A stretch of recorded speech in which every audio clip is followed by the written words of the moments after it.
and I certainly wouldn't speak for Mr. Cooper, who is going to carry the legislation, but it seems to me that that's where we ought to stand on this. One thing the Assembly member articulated to me was that the first version of this that we had presented was not strong enough, and he definitely, yeah. So good for him.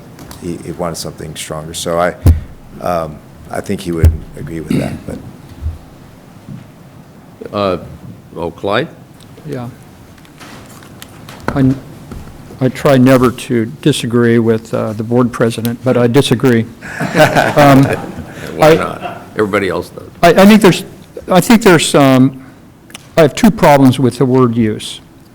The first one is if we take the sentence and we distill it down to what use means, it says no person shall use the levy without permission of the board.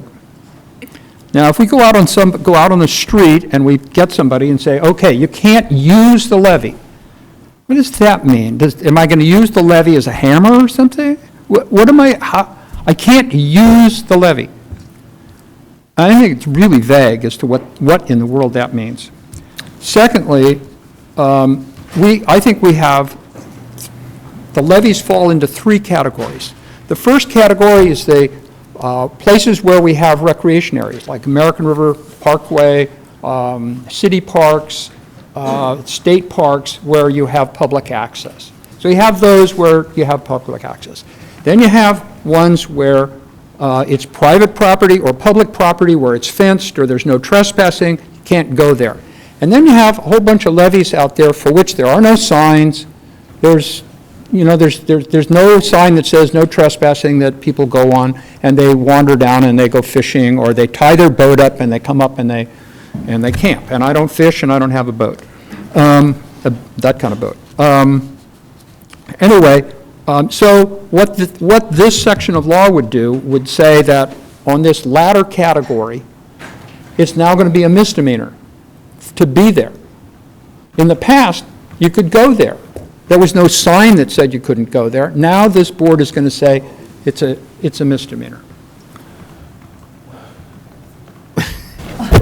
Joe? I would disagree that there's no sign. I can't think of a single reach of levee in my many years of going out on the levees that there were not a no trespassing sign. I mean, maybe you've found one, but I've yet to find it. So I believe there are signs on just about every length of levee within the system that says that no trespassing.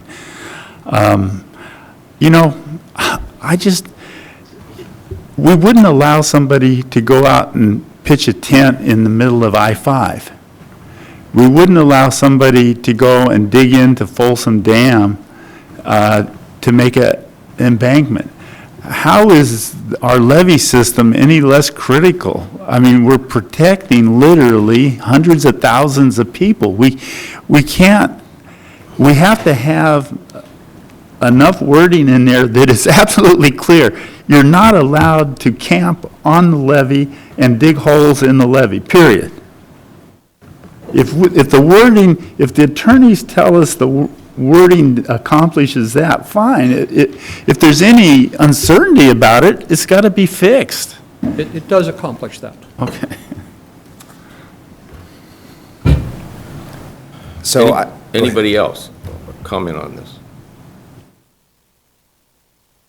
Okay, well, back to the drawing board and see what'll be acceptable by the author and so on. Yeah, so I think it's important, though, at a point where the legislation, Mr. Cooper is happy with the legislation's going to introduce it, it's going to be turned over in final form for the Legislative Council, that this board endorse it. I think it's important enough for this board to endorse it and give him our support for it, and that we testify at every hearing that it's going to.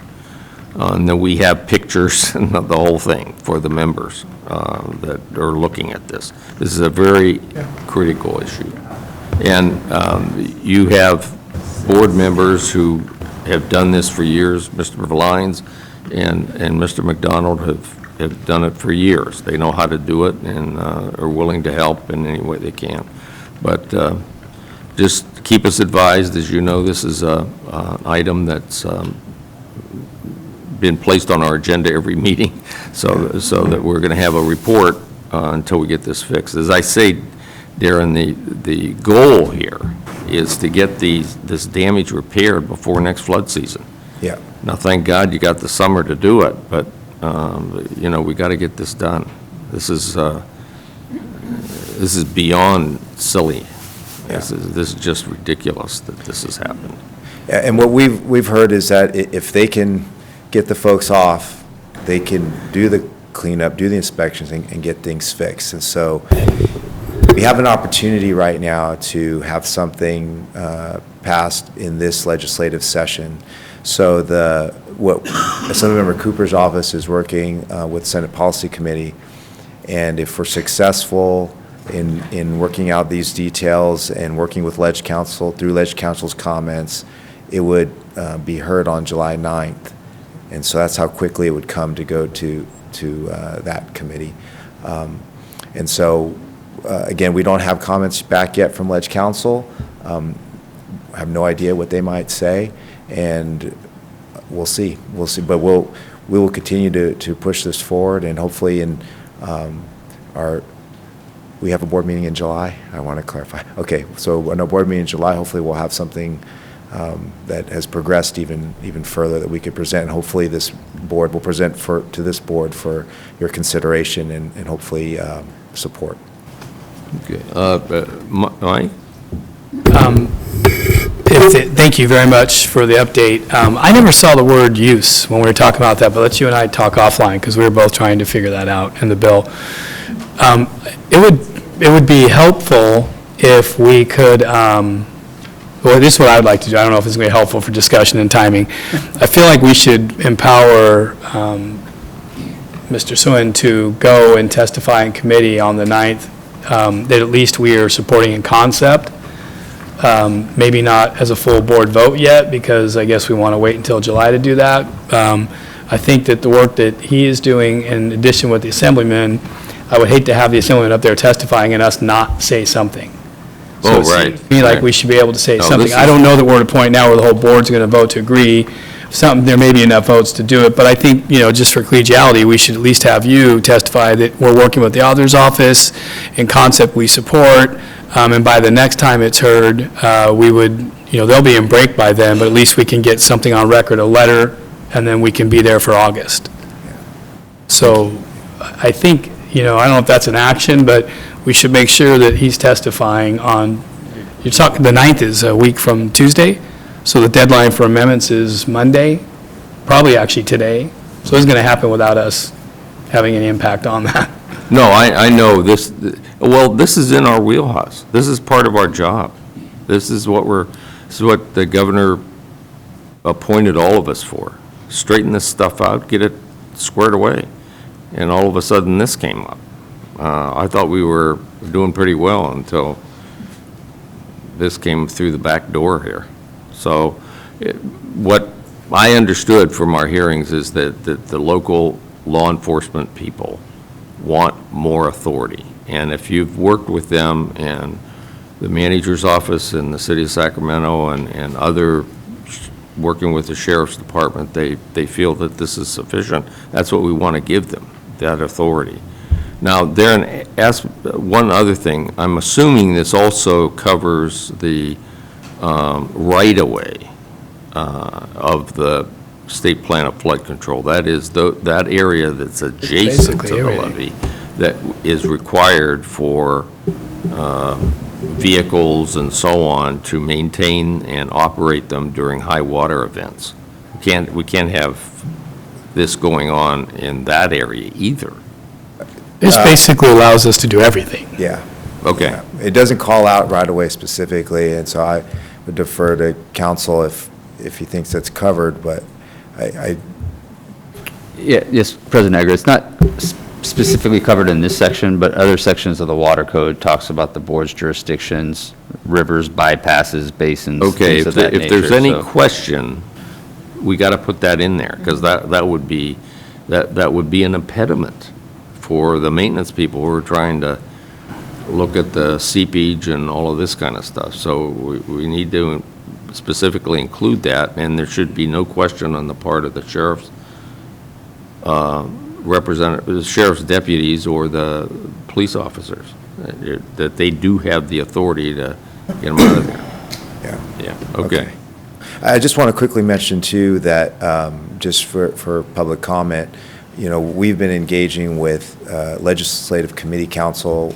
We've been keeping agency apprised of these efforts, and everyone's been supportive thus far on this process. Okay, I'd just like to thank Councilman McDonald, who spent a lot of time on this, on part of the board. Jane and I have also talked about this, and of course, Mike is our leader over in the building, is. I don't know about that. So, anyway. Okay, thanks, Darren. Thank you. Appreciate your leadership. Any questions that you or Leslie have? This is a very important item for the board, and we need to get this solved. Okay. Will do. Thank you. Yes, we thank you, Darren. Thank you. President Egger, before Darren leaves the podium, board member of Alliance discussed empowering Mr. Suen to testify. I don't know if the board I wanted to make assumed a... that was okay. Did the board have any problem with that? You have our authority to do that. Thank you. I'm going to request that council can also attend with me in case there's legal questions about water code. Would that be all right? More attorneys. Why do you need more lawyers? Yeah, no, that's fine. Okay, Sure. thank you. Stars, nobody else. Okay, we have a speaker, Jim Stone.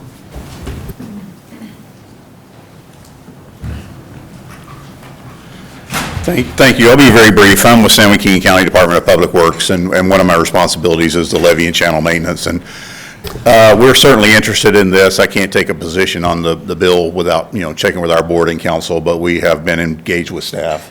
Mr. And, Stone, could you just read your name into the record, please? Oh, I'm sorry, Jim Stone. And it is an issue we are dealing with along our levees, and part of the problem we have is that in many cases, not only is it part of the state plan of flood control, but the underlying right-of-way is owned by, in our case, the Sacramento San Joaquin Drainage District, which we end up having to contact you in order to act as the property owner responsibility. So while, again, don't want to take a position on this particular item yet, it's certainly a concern that we're all dealing with, and it is complicated because of the land ownerships and the right-of-way and all of those other things. So we're happy to have the discussion with you. Okay, so in concept, you are supporting this idea of...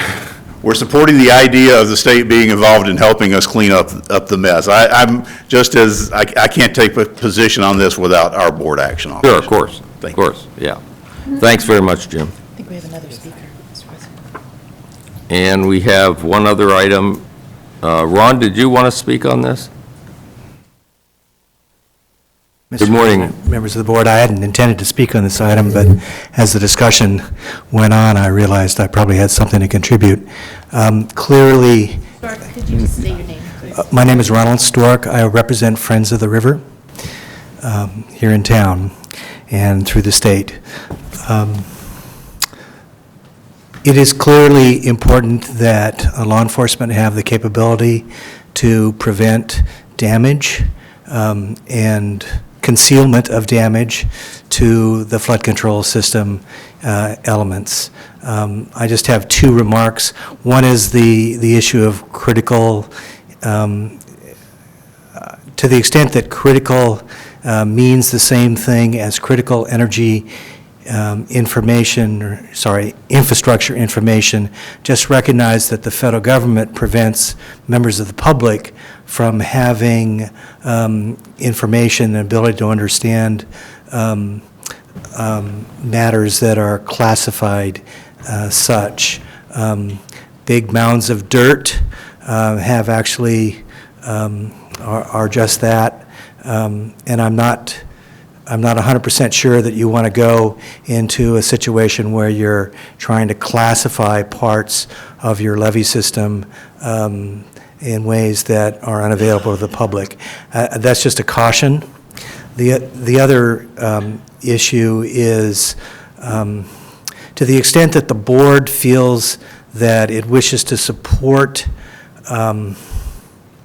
legislation that would prevent use of levee systems without permission of the board or board owners or levee owners, recognize that there's a constitutional right of access to rivers, and that includes over lands that were owned at one time by the state or under the control of the state. There's been a Supreme Court decision on that matter. So to the extent that you feel that you have the authority to restrict public access without constraint, I think that's ill-advised, and I think you should think about that rather carefully before you do that. And you may get some opposition from groups that are concerned about river access, particularly fishing access, over these levee systems. I'm not suggesting that that's your intent, but maybe it is, and to the extent that it is, you're going to have to work through this rather carefully. Thank you, Ron. What I'm concerned about is, and we've had this problem in other parts of the flood control system, particularly in the area in Sutter and Yuba counties, where we're really trying to steer the access to engineered access to the river. That is, to areas where people can, access the river, and we do believe in public access to the river, and which would not be injurious to the levee system itself. Where we have a problem is people who get out of their cars and go over and slide down the banks and in fact create pathways and hurt the sides of the levee. We don't want that. We want them to go maybe a half a mile down the road and access it at an engineered access point. That's what we're talking about. We're not trying to prevent them, we're trying to steer them. And how you manage to do that successfully, of course, is threading a needle, a constitutional needle, and your public safety responsibility needles. I'm just suggesting that there is a needle there that you need to be aware of, that you need to thread. Oh, okay. I think, can I comment? As I'm reading it, I think your concern is taken care of. There's a B and there's these sections, there's B and C, but it says, or what's proposed to be amended is, the board may designate recreational areas within the state plan of flood control to ensure public access to rivers, streams, overflow channels, basins, and bypasses where the board finds that public access to the area will not harm facilities of state plan of flood control. So I think that gets right to the heart of what is that the amended language? I can speak to that. That was the initial draft that came from Lynch Council, and after we've had the conversations, the conference calls that Darren, Mr. Suen was speaking of. Oh, got it. With locals, that language was essentially removed, and the language that Mr. Suen spoke about today is what was inserted instead. So Okay. That's the advantage of having discussions before Right. you hit the legislature. It's nice to be able to develop complete understandings and figure out what's the best approach. Yeah, agreed. That's gonna happen on Tuesday, the 9th. Yeah, that's what I understand. I just learned that today. Any other questions? Okay, no, that's fine.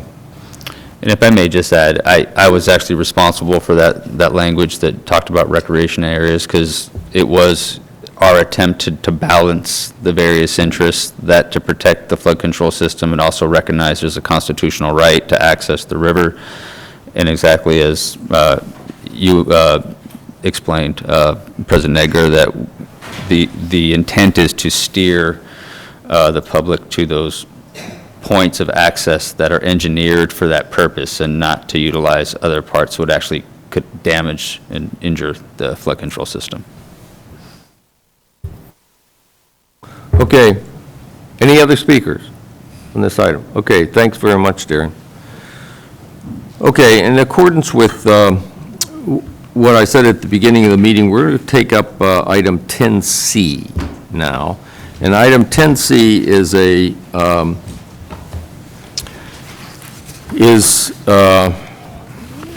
termed a listening session on the governor's water portfolio, resiliency portfolio.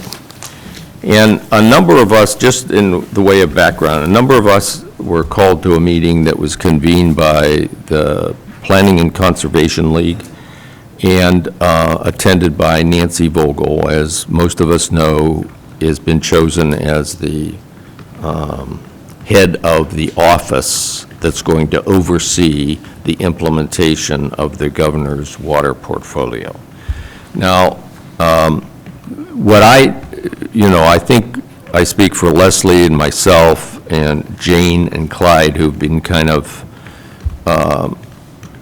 working on this. We believe if we're going to have any impact on the governor's water portfolio, we're going to be doing it through Nancy and the secretary, because that's how they want to handle these comments on the water portfolio. And they want big ideas, they want new ideas, they don't want a new plan. They want to proceed to what we call implementation planning, or planning that precedes, it'd be preliminary design and implementation onto construction. It would be that kind of implementation planning that they're interested in, and getting some projects done. That's what they're interested in. And she has a very ambitious, Don Natoli, a supervisor from Sacramento, commented at the meeting Leslie and I went to, that he just thinks the timetable is impossible. We cannot have our recommendations to Nancy by the end of the summer. But that's what we have to do, because that's what she said she wanted them. And this is like the train is moving down the road. We can either get on the train or miss the train. And it seems to me, Leslie and I decided that we ought to get on the train. Nancy went through a little comment session before the meeting that I was at, and not once did she mention the flood board as wanting to do this, have comments. So there needs to be an education here. Flood management is a absolute vital part of the component of a water integrated water management plan for the state. Flood has to be considered. Now, what she wants to do is get comments on the water portfolio by the end of the summer. And Leslie and I would like to have the board's final comments to her by the end of the summer as to what we think ought to be done. And Nancy emphasized that they don't want to talk about particular projects or the weeds in terms of the details on particular projects. They want to talk about big ideas, new ideas, innovative ideas, things that have not been talked about before. And it seems to me that I was thinking that maybe our report ought to take the form of, explaining how the flood plan fits into and as a significant element of an integrated, resilient water plan for the state. And I think we need to think about, you've heard me say that the state has too many plans now. It just has too many plans. And there are requirements for that. The legislation has required it, the constituencies have required it, and so on. But the flood plan is the only plan that's been adopted and gone through the process and is capable of being implemented right now. The other plans, the water plan, the Delta plan, and so on, are in various stages of litigation or being held up for some reason or another. But the flood plan is able to be implemented. So what I was thinking is that, well, before I say that, she's having and she's encouraging these listening sessions. And this is one. This is one in which the flood people will come to and make their views known. And we will hopefully take them into consideration in our comments that we're going to forward on to Nancy Vogel.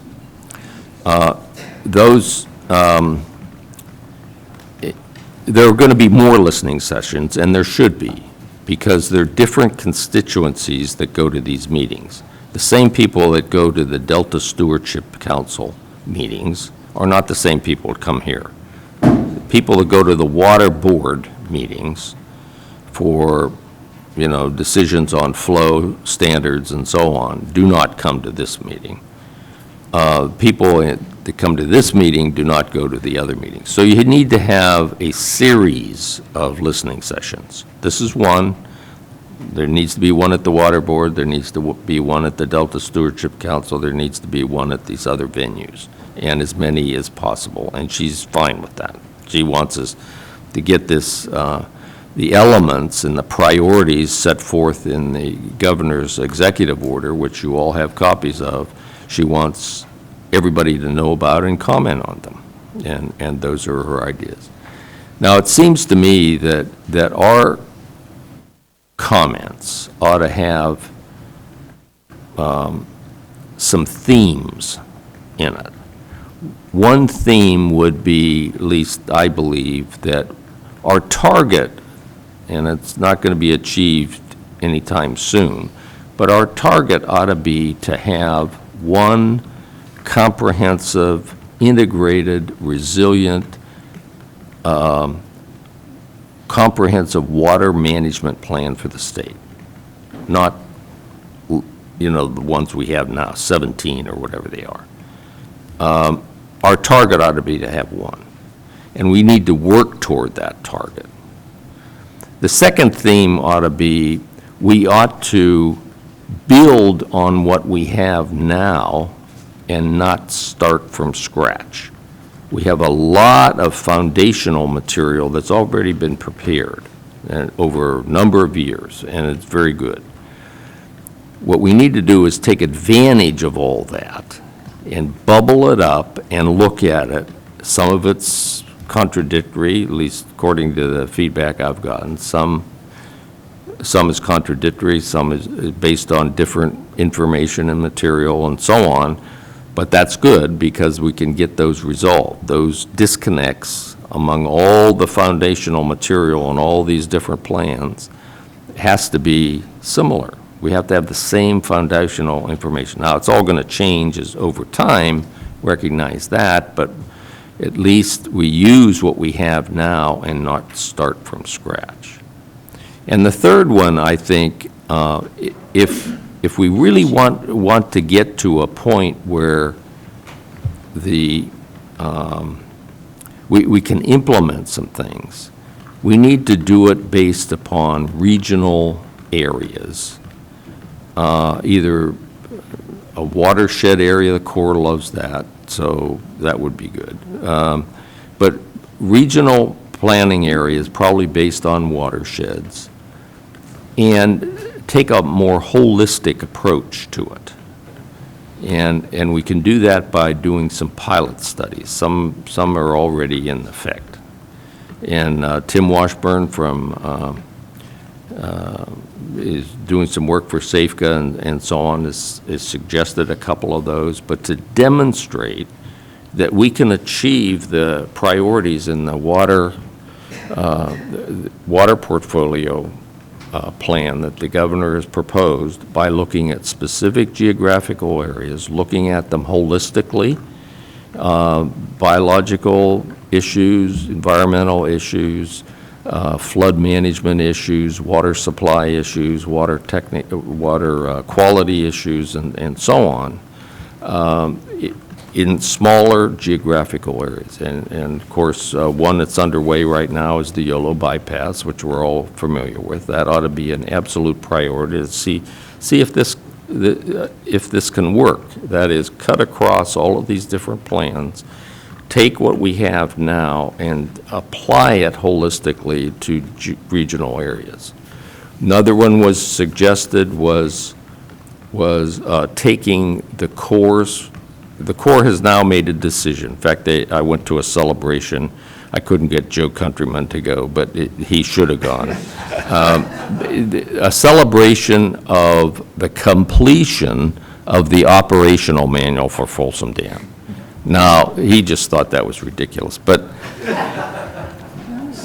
listen to this for a minute. This is the first time the Corps has accepted and acknowledged and celebrated an operations manual for a significant dam that's based on water forecasting, not based upon rule curves, not the old way, but the new way.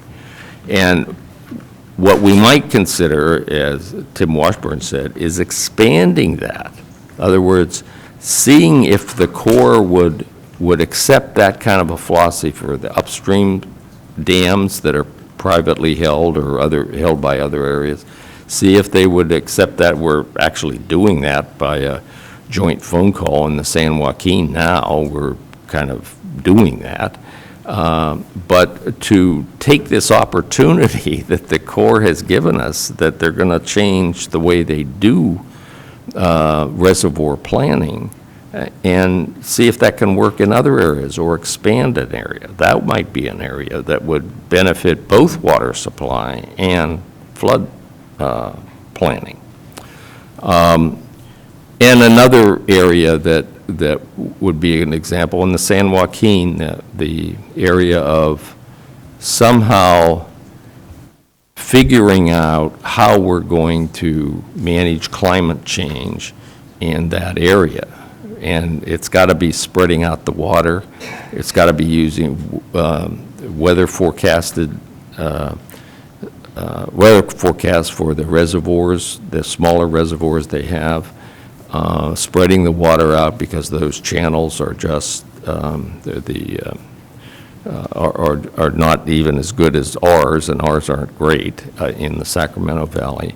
But using flood water and the need and the fact that we've got some real problems with the aquifer being depleted and subsidence and all kinds of things down there, using flood water as a way to maybe remedy that situation. We need to work with the Water Board and the Water Commission and everybody else doing that. But see if we can come up with an example like that. It seems to me that the depletion of the aquifer and the subsidence issue and the need for managing floodwater, there seems to me to be a way we could figure that out in the San Joaquin Valley. In any event, the idea would be let's work toward one comprehensive, integrated plan for the state. Let's build on what we have and not start from scratch, and promote examples of how this could be done and achieve the governor's priorities by regional pilot projects that, you know, you can choose to actually get some things done. So that's kind of what I'm thinking. That's not what the board is thinking or anything at this point. We're just listening to ideas at this point so that you and Leslie can figure out a staff report that we can submit to the board for their discussion and approval. So that's kind of where we are with this water portfolio that the governor's proposed. I think he's very serious about doing something about this. I think it's a great idea to try to cut across all the things that are being done and take what you have now and see if we can actually get some of these, Jonas Minton likes to call them low-hanging fruit. They're hardly that because they're hard as hell to do. But in any event, get them done. Get them done in this administration. That's what I hear coming out of the office of the secretary as well as Nancy Vogel. And I think that's what the governor wants us to do. So I think with that kind of an introduction, maybe you can give us a little staff report, Darren. Yeah, thank you, President Edgar. Want to also thank you and the board for your leadership on this issue, as well as express our thanks to Governor Newsom for continuing to highlight the focus and need for a comprehensive water strategy for the state. As you mentioned, Executive Order N-10-19, he signed on April 29th of this year, and essentially directed the secretaries of the California Natural Resources Agency, Cal EPA, the California Environmental Protection Agency, and California Department of Food and Agriculture to do what you had mentioned, President Edgar, conduct some listening sessions to inform a comprehensive water resilient portfolio that would last through the 21st century. To that end, to your point, President Edgar, about having regional applications, I've invited some speakers here today to provide some input. Of course, as a board, as a listening session, we will definitely be open to taking input from all through this process and through this summer. We have some other folks lined up in July as well. I think what I want to back up for a minute and say that Ms. Vogel she had a conflict, otherwise she would have been here, and you could hear directly from her this morning as well. But today, what we have, or who we have lined up, is folks from around the region, and I'd like to invite, on behalf of the California Central Valley Flood Control Agency, Rick Reinhardt from MBK Engineers, to kind of provide an overview of the strategies that we're talking about, and then from individual geographical areas we thought would be a good representation to give a taste of what some initial input for this. So we have Louis Baer from RD 108 representing the rural area. We have Gil Cosio from MBK Engineers representing many interests in the Delta region, which we know is an important part of this system. Chris Elias from San Joaquin Area Flood Control Agency, and then finally Tim Washburn from representing the Sacramento Flood Control Agency. I believe he will touch upon a couple things you mentioned about Yolo bypass and some reservoir coordinated operations as also. Then next month, what I hope to have in store for you, I have verbal commitments, is more on the ecosystem front, which we talk about. We're flood, but we also need to be focused on multi-benefit. And so we've got folks from the ecosystem restoration community, as well as PPIC, who will come and talk more from a flood aspect as well. They were at the Water Commission meeting a couple weeks ago. That was another listening session that had just occurred. So with that, I will turn it over to, I think Rick, I saw Rick, there he is, Rick Reinhardt first to open it up. We have Thank a you for being number here of tonight. speakers who've signed up. Okay. But let's proceed with the ones that you've asked to speak, and then we'll go to these. Okay, All right? perfect. Thank you. Thank you, Darren. Good morning, President Edgar, members of the board, Executive Officer Gallagher. I'm Rick Reinhardt with MBK Engineers, here on behalf of the Central Valley Flood Control Association today. I want to start by reiterating that, that the association supports the way that you've characterized it, that we believe the Central Valley Flood Protection Plan should be the basis for providing input to the water resiliency portfolio. But we also believe that we ought to identify priorities for near-term implementation that set the stage for appropriation requests.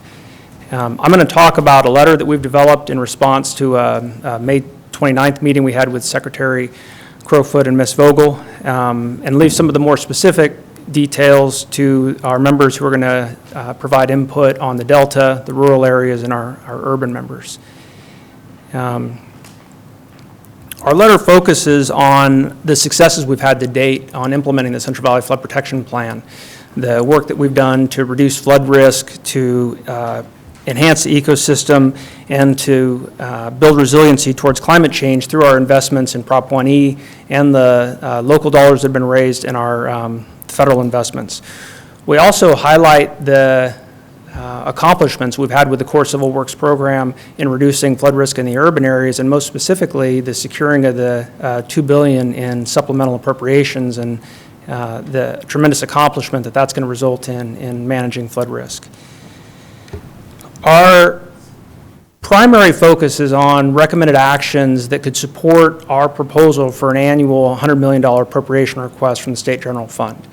The first area that we identify for support is continued funding of the Flood Maintenance Assistance Program. We think that that program is going to be tremendously beneficial in reducing flood risk through better management of the levee system, addressing deferred maintenance, better positioning these LMAs to have adequate funding to perform levee maintenance, as well as restore active status in the PL 8499 program so that we're able to maximize federal investment after a disaster.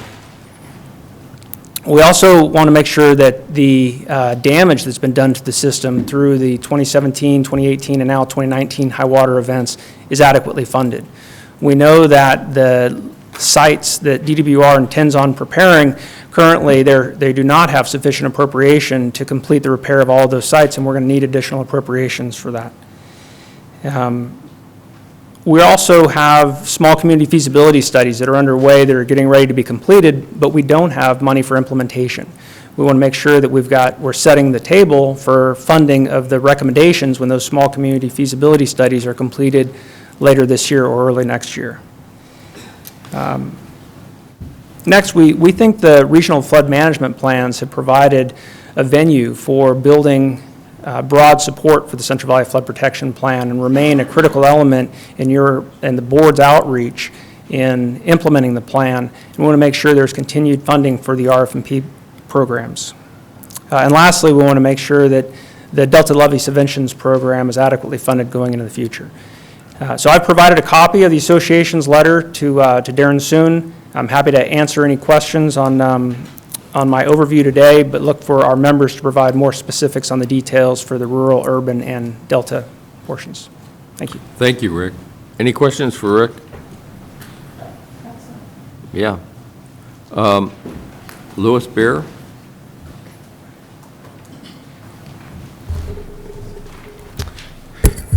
So we have many regions throughout this valley, rural, urban, suburban, and so Louis Bear will represent the rural area this morning.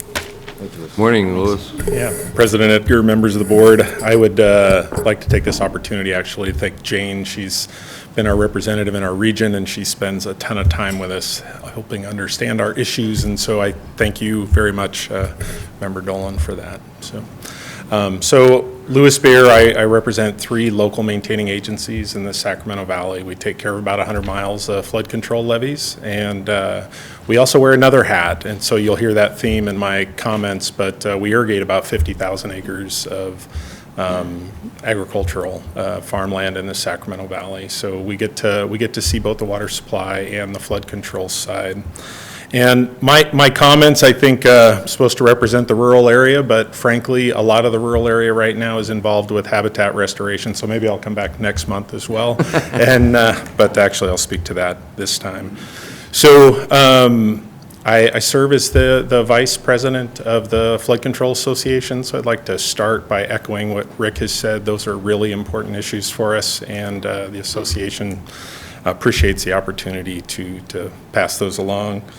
So my first recommendation that I'd like to talk about is really us changing the culture, frankly. The governor in the State of the State talked about binaries, talked about, breaking down those binaries, and I feel that in the flood system. We don't operate like one flood system with all of the independent agencies, we tend to operate in our own worlds.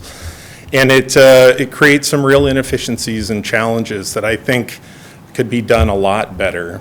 So what I would like to recommend is that we work on breaking down those binaries with some actual actions. And so a couple of recommendations. We certainly have the coordinating committee that's kind of operates in the middle bandwidth, but I would recommending adding to the coordinating committee both a senior level meeting schedule where folks can get together and share overall objectives for the flood plan. Share those priorities. We can address outstanding issues or at least move those to the right places.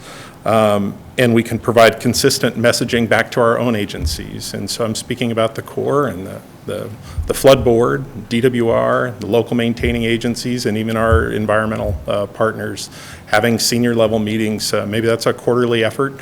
But it would seem to me if we all had an overall goal and vision moving forward and could push that down through our agencies, would help in the long run. I would also recommend, and I've experienced this myself, we have 2 new deputy directors. One came from the Corps and one came from the Bureau of Reclamation. And seeing how we learn and benefit from understanding each other's agencies and roles, I think can make dramatic improvements to how we do things. We can learn from each other. We can learn to trust each other. We can learn how people do things better, and so that we're able to reach out in the future. And so I would recommend that just like a safety program, that all of our departments, the local maintaining agencies, frankly the NGOs as well as the state and federal agencies, dedicate maybe it's 2% of our time, just like a safety program, and we put that into a partnering program with our staff. So folks exchange, folks work with each other, spend time with each other. That would mean a few days a year. We'll develop those relationships. I think it'll reduce surprises. I think it'll create opportunities to reach out across those typical boundaries where we don't have communications, and I think our projects will move a lot smoother. I think we'll all achieve our goals a lot better. I think that could make a big difference in how we operate this flood system. So the second item I'd like to speak to is updating our infrastructure. The original purpose of our infrastructure right now in our flood system was designed and did a great job. We wanted to produce food at the turn of the century, right? We wanted to produce food for the people coming here. We wanted to provide public safety, and we're doing that. But we didn't understand the impacts that would have on our environment. And I think the State Plan of Flood Protection recognizes that, and we have a whole section that has some goals set there for what we want to do with the environment. What I would suggest is that we need to broaden our benefits and start getting some of that done. I think the good news is that the floodplain activities are complementary to the rural areas where most of the land use is in ag right now. And what I mean by complementary is that most of the floodplain benefits that we're looking to achieve in this valley, in the Sacramento Valley, happen in the opposite of the agricultural growing season. So we've seen that in the Yolo bypass where we can achieve most of the floodplain benefits we want to achieve and then move into the farming. It helps us maintain our system as well. I think we can see the same thing happen both in the Sutter bypass, the Butte Sink, and the Colusa Basin. Those are our huge opportunities that are ahead of us. There's tens of thousands of acres there, and I think we have locals that are wanting to partner, that are just coming off successes with Pacific Flyway, that are developing relationships with the NGOs and the Fish and Wildlife Service agencies, and we'd like to get that stuff moving forward. I also think the good news is that our infrastructure is ripe for those sorts of modernizations, and we can do that. Our weirs, our spillways, our bypasses, they don't take some grand modernization to get them done. The infrastructure changes themselves are actually fairly straightforward. The challenge is getting everybody to work together, which I refer back to my one flood system suggestion at the beginning, because I think we'll need to cross boundaries and do things we haven't been doing regularly. I think there's a great opportunity in that to lead globally, frankly. Rivers all over the world have faced this same challenge, and we can right here in California be the example of how you unwind that and how you start to achieve these multiple benefits. I think the codependent public safety and environmental benefits are also a way forward for us with the challenges we have in permitting the O&M and the projects that we want to see done so that we can improve our flood control system from a public safety perspective. If we can really jointly produce the environmental benefits as well as the public safety benefits, I think a lot of our permitting challenges change. So rural flood system needs. First, I'd like to personally thank the direction that the Department of Water Resources and the Flood Board has had recently, where you've started to rely more on the locals for implementing. We have some programs that Rick mentioned that have really been fantastic. We've been able to do things that have been left undone in our rural areas for a long time. I think there's several things that benefit from using the locals. It certainly can help timelines. I think we can reduce costs and we can get more things done from a local perspective. And I think ultimately it supports more viable local agencies so that we are more capable of being those first responders and on the front line, certainly in the flood times, as well as just a viable entity to perform the local maintenance that you guys are asking us to do. Next, I would like to really emphasize the small community funding need. Our small communities, from the $5 billion roughly we had out of the propositions, receiving far less than 1% of that funding to advance that need. We finally have the feasibility studies coming, but we have a huge wave of funding need that's on the horizon. These are the same agencies that are facing water quality challenges. These are disadvantaged communities largely, and they're going to need a lot of support to get through this, and it's a very real challenge. These communities not being able to meet NFIP standards is going to slowly strangle these communities, and we all need to get behind that, and it's a big lift. So. Lastly, I'd like to touch just on a couple of water supply connections that I think are important to recognize. There are lots of folks thinking about this footprint that you guys hold easements on and operate as a flood system to fix many of the environmental objectives. And it is incumbent upon us to be able to get that done to ensure that we have a long-term water supply for both the urban areas and the rural areas. If we can't fix or unwind some of the environmental impacts that we've created with levees that don't allow water to escape and stand on the land, we're going to impact water supplies in California. And so even if we don't see that as the biggest priority, others are going to be coming to us in the flood world and saying, this is a priority and we need to be able to work with you to get that done. And finally, I'd like to talk a little bit about climate change. So I personally touch a couple of different projects and efforts. I think with climate change, we're likely to have less snowpack as a storage. We need to think about how do we improve groundwater recharge. One of the ways to do that is the same floodplain work that we've talked about, right? If we can more frequently spread water out on the land and hold it on the land with notched weirs like YOLO bypass, allows us to improve our groundwater recharge. I also think we should look at some of the storage projects. I personally am familiar with Sites Reservoir, and I know Sites Reservoir has the ability to not only improve things like cold water storage, but it can also provide maybe juvenile access into the Colusa Basin. It could provide additional water for more responsive actions by the Fish and Wildlife Service agencies. So I think when we build new infrastructure, not just modernizing our existing infrastructure, we need to think about that multi-benefit approach, and I think there's some very real opportunities in front of us to do that. So, thank you very much. Thank you very much, Louis. Those are very thoughtful comments. Anybody have any questions? Joe? I haven't heard anybody so far say anything about water rights, which seems to be a big deal if we're going to be trying to make changes. Have you guys thought about water rights and how they should be treated as we go forward? So I think about water rights a lot. But I generally am thinking about the challenges that species or the peril of the species is placing on water rights, right? And there's kind of one lever at the State Water Resources Control Board. But maybe I think you're referring to if you're notching weirs and redirecting and spreading water out, how do you deal with that? Right. Well, I think that's a conversation that needs to start like yesterday. Generally, the times that we're talking about spreading water out are usually surplus times. Maybe at the very beginning of a notch weir starting to spill, you're not in a surplus condition. There's not more water in the system than there are rights demanding that water at the time. But those are very real challenges, and I think there's something we need to start walking through.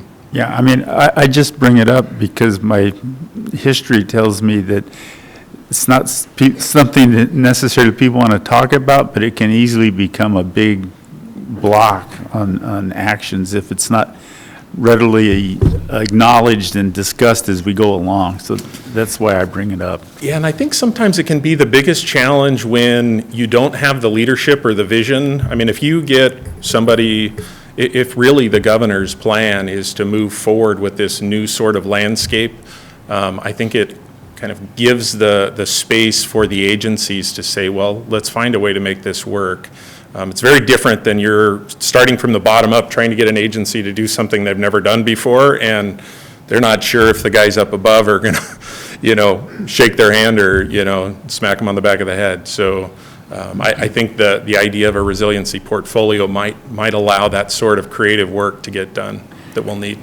On your kind of expanded coordinating committee idea, or I call it a executive partnering program is what I call it. partnering program, would that include, would you want to see reservoir operators involved with that, or is that not part of what your thinking is right now? I think I'm open. I don't think you can have more than about 15 people in a room, so. Yeah, I'm not advocating, I just was wondering what you're thinking Yeah. was. Well, they about certainly are part of the effort, but, so I maybe. Yes, that would certainly apply in the San Joaquin, I would think. Yeah. Yeah. Thank you, Louis. Okay, thank you. Somebody else. Jane, you had a question for Louis? Just raising the roof. No, I was raising the roof on his comments. Oh, I see. Okay. Yep, they were good comments. Okay, now we're ready for, Gilbert Cosio. Gil Cosio. Representing the Delta area. Good morning, President Edgar, Executive Officer Gallagher, members of the board. My name is Gilbert Cosio with MBK Engineers. We represent about 40% of the entire Delta, mostly in the central and north Delta, but certainly have a few clients in the south Delta and do other flood control work in all parts of the Delta. I'm kind of getting excited. I was a little bit concerned about coming up here and talking to the government about listening, because as you know, my clients are very cynical, and government listening is an oxymoron, definitely. But I like President Edgar's charge to get something done, because I'm a doer, not a planner, and at my point in my career, if I have to do another plan, I'm going to scream. It's just going to be very difficult for me. So I'm interested to see how Mr. Soon puts that together for you. I think you got the right man for the job, but he's going to be hurting a lot of cats.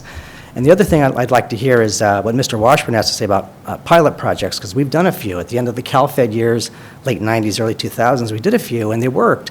Habitat-type projects, yet then when BudPAC or whatever the next process came in, they kind of died off, and no one's resurrected them. So I'm hopeful that we can kind of get back to that sort of thing, because my clients are interested in getting things done. I mean, they sometimes may come across as being obstructionists, but in reality, the Delta and the ground that's protected by these levees is their livelihood. They've got to stay there, and if it's going to take cooperation, they're willing to do that. And I've got one example in my comments that'll kind of give you a little hint of what they're looking at. The first thing I wanted to talk about is the uniqueness of the Delta, especially in flood control, because the northern and southern ends of the Delta are kind of typical flood control systems. You've got a channel and you've got levees that kind of control the water surface. But as you transition down to the lower Delta, the central and west Delta, it turns into totally tidally driven. And that makes it very complicated to try to come up with cookie-cutter solutions to the Delta, not only in flood control like levees, but even habitat development. I'll talk a little bit about that in a second. And then the other complicating factor that makes the Delta levees unique is the fact that the majority of the levees impact the water quality. But the levee's presence keeps the salt water from intruding into the Delta and impacting the local users. But if these levees failed and sucked in more salt water, it's going to affect the exporters pumping water south. Now, on the one hand, that helped us out in 1988 when we got legislation to kick in with the subventions program that you administer today. and that support from Southern California was really needed to get that SB 34 passed. On the other hand, the last 10 years, it's thrown us into this political football where our levies have been brought into concerns about the budget and how much money we get for levies and extending the sunset date for the subventions program. So it'd be nice to get rid of some of that, keep the levies, keep the importance of the levies kind of open to everybody and not part of that political process that we can get pulled into.